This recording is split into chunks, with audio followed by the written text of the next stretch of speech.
Oh, hello, everybody. Well, here on the show, we like to talk a lot about perseverance. So watch the woman in the blue shorts here. Yep, you just saw it. That is Abidel Yeshena, and she was in the lead pack during the Boston Marathon and then fell, as you saw there. But here's the thing. She got back up. She caught up to the leaders, in fact, and was still able to finish fourth in the race. So, of course, the moral of the story quite clear. Anytime you fall, just get back up and keep going. You fell and still placed fourth in one of the most competitive races on the planet. It's remarkable. Oh, man. And it's mentally something that messes with you too, right? Like when you're an athlete and you have something like that, something so imperfect, like a runner's worst nightmare is tripping and falling, right? Oh, and yeah. it happened to her. Oh, yeah. And to not let that mentally destroy the run, to still go right up to the finish line and almost be the winner. I mean, Absolutely. Absolutely. And I think, let's be honest, I think that's really what people love to do, the marathon, to watch the marathon, because watching people run for 26 miles is not exactly the most thrilling thing in the world, but if people admire the perseverance and the sacrifice and the training and the mental discipline it took to get to that point, and she embodies that, so that's beautiful. So congrats to all of the runners, but special hat tip to her. Yes. And with that, we begin, as we like to do here, with stories from the very top of our feet, so here we go. If you're not a marathon runner, but will sprint to save a few bucks, there you go. Here's a tax day deal. You have a few hours to take advantage of it. It's tax day after all, right? Yeah. Oh, yeah. You're going to love this story. If you order a Big Mac or a 10-piece chicken nugget from McDonald's, you can get another one for a penny. That's right, a penny. You don't need a coupon or any kind of code, but the deal ends today. So hurry on over to Mickey D's. And did you hear they're mixing up some of the recipes they've got for you on some of the most popular food items? They're serving softer buns, onions right off the grill, and the Big Mac will come with more of that special sauce. And all those changes will be in place by the end of the year. Rob, are you hungry now? I mean, literally, on the morning show today, we did have some McDonald's burgers, so I'm a little so jealous. I should button this. Did you? Yeah. Oh, yeah, we shout them down, too. So that's good. As successful as McDonald's is, they're still, right, not afraid of change. Just don't change those fries. That's all I ask. Don't change the fries. Next time, send an invite to your friends at the Sorry, Court TV studio for some burgers. They were all gone quick. They were gone. Well, you got to earn your fast food, though, with some exercise, and this next story will help you do just that. We love telling the stories of people out there putting their brains to work in order to make life a little better, a little more enjoyable. Yes, and that's exactly what Brooke Learman did. She's a student at Lakeland College, which is near Tampa, Florida, and she loves running, but she hates the feeling of being afraid of cars or people sneaking up behind her. So she invented something called the over-the-shoulder. The main goal is just to give women their freedom back. I don't think women should have to worry about, oh, what time am I getting home from work? It's gonna get dark, I can't get my workout in. Or who's behind me? There's a camera on the device that uses AI and infrared to detect kind of what is behind you. So think of kind of like a Ring doorbell that you have on the front of your house. So over-the-shoulder device clips to the back of your shorts and connects to your phone through your Bluetooth. She raised $31,000 to create the prototype, and she's hoping to have it on the market by the end of the year.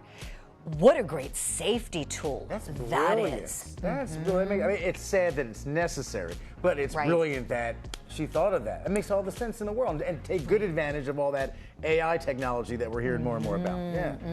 Because, and I'm speaking like a former prosecutor here, but if you're out running and you're alone and you have earbuds in or something, you can be a target if you're not paying attention to what's around you. You're not hearing things and running, especially running close to cars or something where somebody could come out and grab you. That seems like a really great safety device. So hopefully it gets the backing it needs and the marketing. Keep an eye on her. That may do very, very well, and we'll be reading a lot about her in business articles, right?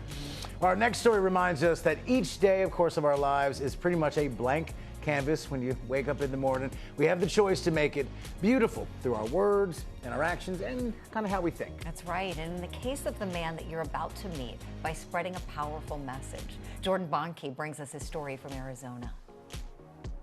So what we're gonna do to start off, these Camelback High School art students are on every word that comes from Valley artist Giovanni. a little weird, abstract shape. With some blank plywood as a canvas and a crate full of spray paint, he's recruited the help of those 18 and younger to create abstract street art, soon to be on display at the Phoenix Art Museum. Start bringing in like these crazy random shapes. This piece is just the latest of Giovanni's that will live in a high traffic area. His murals can be found across the valley and the United States. You may think he's been doing this his whole life, but before he saw spray paint as a utensil, he played football at ASU and NAU, and he taught himself how to be an artist. Honestly, no matter what you do, have fun, first and foremost, and second of all, have faith in yourself, man. You can do whatever you put your mind to. Like, one of my slogans that I love is, yo, you create you, bro. Like, I created this lifestyle. I was a football player before this.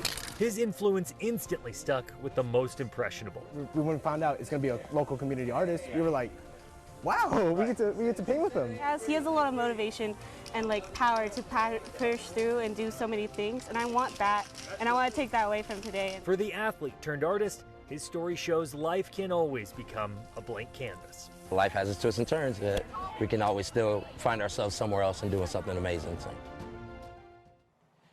An athlete and an artist. You don't often find that combination, right? That's really impressive. He's doing it all. And self-taught, which to me makes it even more impressive. That means there's just something in the bloodline, something he was born with. It was just in him to do it, and he's making the best of it and passing it on, which is also awesome to see. And our team, you did some homework on him. He did 28 murals in 28 days. Black History Month, yeah. I mean, think about that. I mean, every single day, like the time it would take to just do one. One every day. You know, I mean, I don't know, and to get it right, to get it the way you want it to be, I would imagine he's particular, being an artist, they usually are. So, wow. He knocked it out. He's on the move, yeah. That's true talent right there. It is. You knocked that out, well done. All right, everybody, time to bring you some brain candy, a few quick stories that we just call stuff that's just fun to know. So here we go. Our focus today starts with one of the most famous and fabled horse rides in American history. But there's more to the Midnight Ride of Paul Revere than you may think. Well, the ride took place on this date back in 1775. The idea that he yelled out, "The British are coming," isn't exactly accurate. Since all the towns that he was riding through were crawling with British troops, historians say that he more discreetly told people that, quote unquote, regulars were on the move. Oh, that makes sense, right? He couldn't yell out things out if the British are coming. enemy was right there, yeah. But, Regulars, you know, yeah. It makes for a more dramatic story than yell, right? It does. Okay, but the gist is the same, right? Also fun to know that the poem by William Wadsworth Longfellow about the famous ride got some facts wrong. Revere did not ride alone, and by the end of his journey, as many as 40 other men on horseback were also warning folks that the troops were incoming.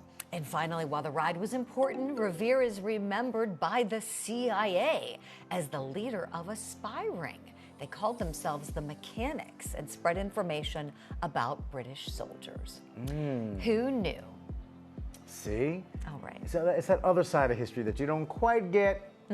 Always in school, right? In school, right? Because they keep it simple for younger folks, but as you get older, good to know some of the, you know, the nitty-gritty.